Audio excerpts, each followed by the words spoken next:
that a good angle? Losing my bloody mind. That's what I'm doing. Searching for greatness in a sea. I really hope my voice doesn't just like break and crackle, because for some reason I lost my voice. I don't know why. Not like I did a whole lot of shouting.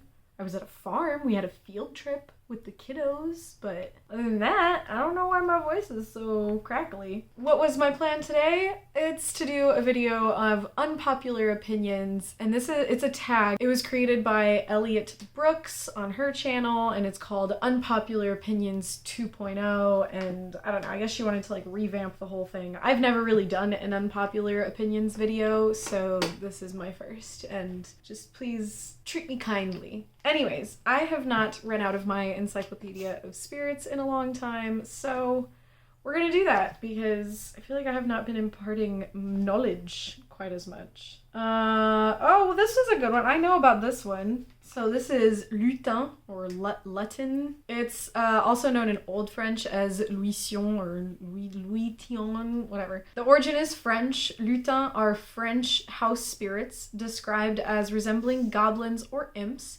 They're tricky and a bit temperamental, but not malevolent, evil, or harmful. If they like the people in whose house they live, they will serve as guardians.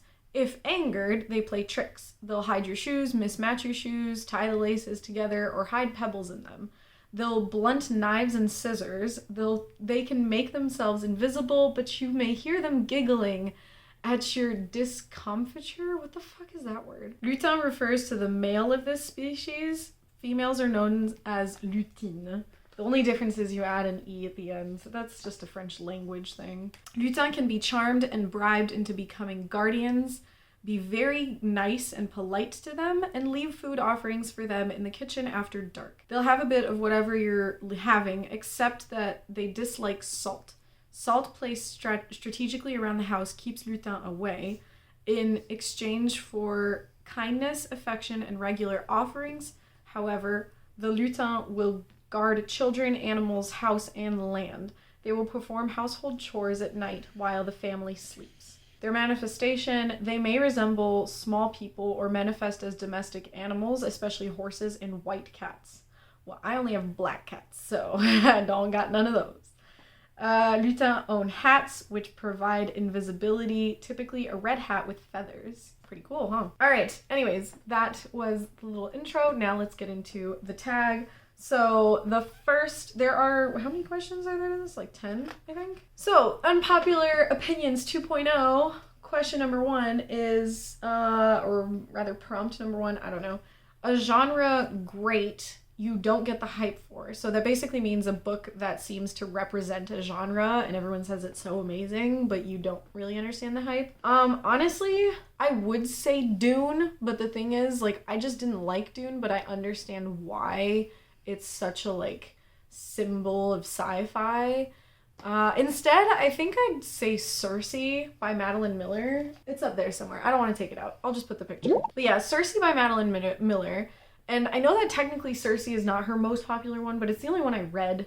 I haven't read A Song of Achilles, which I think is probably way more popular than Circe. But in general, the hype behind mythology retellings, I guess it's a fantasy subgenre, but mythology retellings in general, I kind of think have excessive hype, maybe, because you can just read the myth. I mean, I get it. I get that it's different, but okay, I don't understand why so many people think that Circe was such an amazing book. I read it. I think it was good, but it's a woman who gets raped and then turns men into pigs, and it's slow and not a lot happens, and it's really sad, and it's her being a badass, but at the same time, like, she was a very boring character. I'm like, I feel like she could have probably done more, but yeah, it's also Greek mythology. You can only do so much with that. And again, like, this is the only book that I've read that is a mythology retelling, so I can't really tell you if it is better than all the others. I have one that I want to read. It's in a different vein from, like, A Song of Achilles and Circe and a lot of other, like, there's so many that are Greek retellings. This one, The Witch's Heart, is one that I want to read. This one's a Norse retelling, so I don't know. I'm curious to see if maybe this one is actually better than Cersei, and I'll be like, why are people raving about this one in the mythology retelling fantasy subgenre?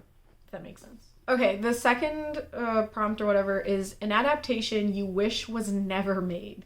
Now, I remember when I watched Elliot's video, she basically said that literally any other book that has come out in publication in the past like 10, 20 years deserves an adaptation over all the other adaptations that they're making. And I 100% agree.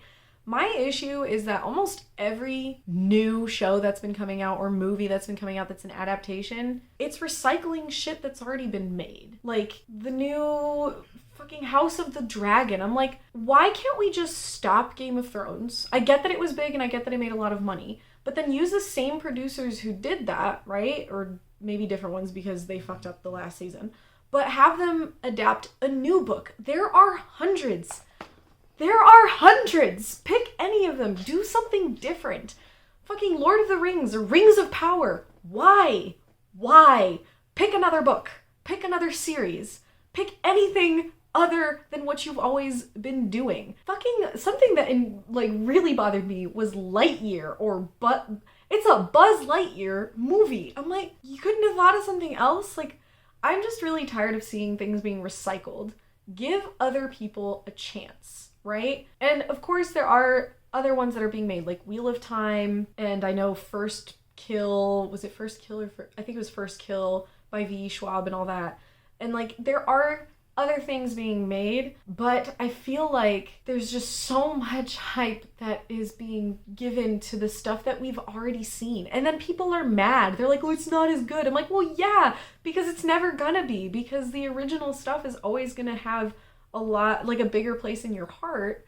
So just rewatch that. Don't ask for new shit, or in fact, boycott the new shit. Be like, no, I'm not gonna watch it because I can just rewatch the Lord of the Rings movies and be happy about that. I don't know. I have a whole rant about that shit. It bothers the fuck out of me. If I had to pick one adaptation I wish had never been made, I might anger some people with this, but House of the Dragon. I've been watching it. We literally just finished the last episode. I really don't think it's been that great. Mind you, we've been watching it with friends, and the friends have said, like, when Game of Thrones first came out, the first season was also kind of meh. Like, it took a long time for the show to build up.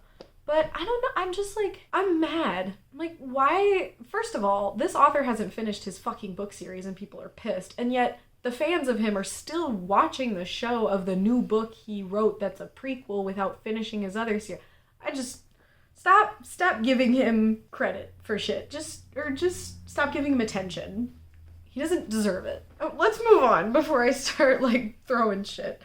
A book or series you have to fight back your inner snob because you kind of think people just don't get it. I think there are two books that I can mention here. First of all, I don't have a lot of people that I can share my love of literature with, and the ones that I do share it with are all on Instagram primarily or on here on YouTube. And most people don't seem to like tell me they don't like certain things. And I tend to understand why people don't enjoy certain books that I've read as much as I enjoy them. But I think there are two specific books that I've seen like reviews for specifically that I have had to fight my inner snob to not just respond to that review and be like, you just don't get it. The first one I'll say, which is a lighter one, is The Mask of Mirrors, which I've seen a lot of reviews of people say, oh, it's just so slow. Oh my gosh, it's just, the author spent so much time building like a whole language in this book, and the world is just so, it takes forever to understand. And I'm like, bitch, you're probably one of those people who has read Lord of the Rings and said that it's the most amazing thing ever. And that world is extensive as well. It's very slow moving, and it also has a fantasy language that it invented. But I hold back that comment because I'm like, you know what? It's fine. Whatever. Not everyone's gonna love The Mask of Mirrors. But then there's another book, The Southern Book Club's Guide to Slaying Vampires. This one has literally every other review that I've seen of it has been people who put a 1-star review who are like, this is just an author who is using Black people for like the misery of Black people and poverty for entertainment, for horror, for the wow factor, for shock value, and using women and showing that they're just meager, just all that stuff, basically calling him a racist, misogynistic asshole of an author. Every time I have to really hold back and be like, that was the point of the book. The point of the book was to piss you off, to show you what it was like in the 1990s in suburbia. It was very racist. It was very misogynistic, and housewives were treated like shit. Listen, that book, every time I see reviews like that on it, I'm like, you clearly didn't understand. The author was making a commentary on those things that you're calling him. Whatever. So those are probably the two big books that I clearly am unable to hold back my inner snob. Next is a book or series you're tired of everyone hating on. This one's kind of tough for me because I don't really have one. I don't think that I really see a series or a book that I see getting hate for a lot. Because the thing is, again, I get most of my book info from Instagram and YouTube, and as much as I might see someone say they hate a book, then the next one I'll see is someone saying they loved it. So it balances out a lot for me. I mean, let me know if there's one that you feel like is consistently hated on, and I've probably heard of it. I'm just not thinking of it right now.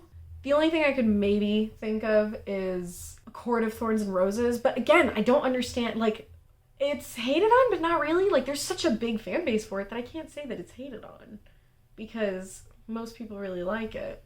I just see some people say, like, I'm tired of it being popular, which, to be honest, like, I kind of feel the same way. Like, I see those books everywhere. I see them everywhere. I'm like, can we just talk about something different? But I don't hate on it, and I don't think other people hate on it either. I think we're just tired of seeing The Court of Thorns and Roses fucking everywhere. And people will talk about it like everyone has read it. And I'm like, I haven't read them. And I don't want to. I think that's the only one I can really kind of think of. But it's not really hated on, I think. A book or series everyone thinks is really powerful, but you don't connect with it. I don't know one for this. Probably because the ones that I'm thinking of that are really powerful, I have connected with. Like, I read it last year. What the fuck was that book called? My Dark Vanessa. I really connected with that one. The Vanishing Half, I think, was a powerful one that most people say is... Like, the ones that I think have been advertised or spoken about that have been said to be very powerful and impactful that I have read, I also agree. But there are some that I like, what is it? A Little Life, I think, is one that I keep seeing around, or A Secret History. I haven't read those, so I can't tell you if they do. And the only one I can think of, this is going to be very rude, but listen, I don't know why people think the Bible is so impactful. I think that one's very overrated. Have you read the Bible? Because I have. I think I read the New or the Old Testament. I don't know. I read bits and pieces of both, definitely, and I read one entirely. I just don't remember which one I read entirely. But it's overrated. It's not as impactful as you might think. I mean, it has some cool stories in it sometimes, and some pretty raunchy poetry. All right. A character you don't get the hype for. To be able to answer this question, you have to have read the very popular series. Particularly what I mean is A Court of Thorns and Roses or any Brandon Sanderson books. Because those are really the only two series or authors that I see.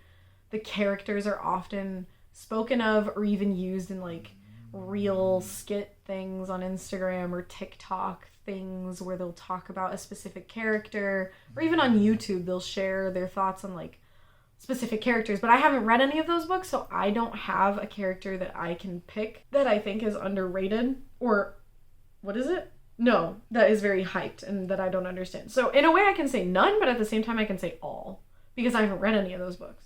So the characters that everyone hypes up from Brandy Sandy books, or I don't know, any other fucking big series of books that people constantly talk about, I don't get the hype for because I haven't read it. And yeah, I think that's really it. I'm trying to think, are there any books that I've read that people have like hyped certain characters? I don't think so. Yeah, no. All right, a book or series everyone wants an adaptation for, but you don't. There's been a lot of talk about Brandon Sanderson getting adaptations. And again, I haven't read any of his books, so I'm not really interested in getting an adaptation for those. That's like the only one I can think of. Yeah, because again, he's like the really big head honcho author right now that everyone's fucking talking about. I literally, anytime I see anything about like big news, it's always Brandon Sanderson. And I'm like, I feel like he's getting shoved down my throat. And when that happens, I tend to be like, well, then I'm not going to read it. I don't know if I'll ever read Brandon Sanderson. I probably will at some point, but they're really big books. And from like the stuff that I hear about people saying about it, I don't know why. I'm really not that interested. It's weird. Anyways, so there's probably adaptations for his stuff coming out, and I'm actually not interested in that. But what I do want, and what I think would actually work really well, is The Shadow of the Gods, the Bloodsworn trilogy, the Bloodsworn saga. I think that would work really well as an adaptation.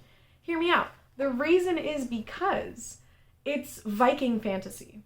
And I don't know if you've noticed, but on Netflix and on Amazon Prime, there's a lot of Viking-esque shows that have been coming out. There's Barbarians, which is really good. I've been rewatching it with Ryan again. There's the Vikings show.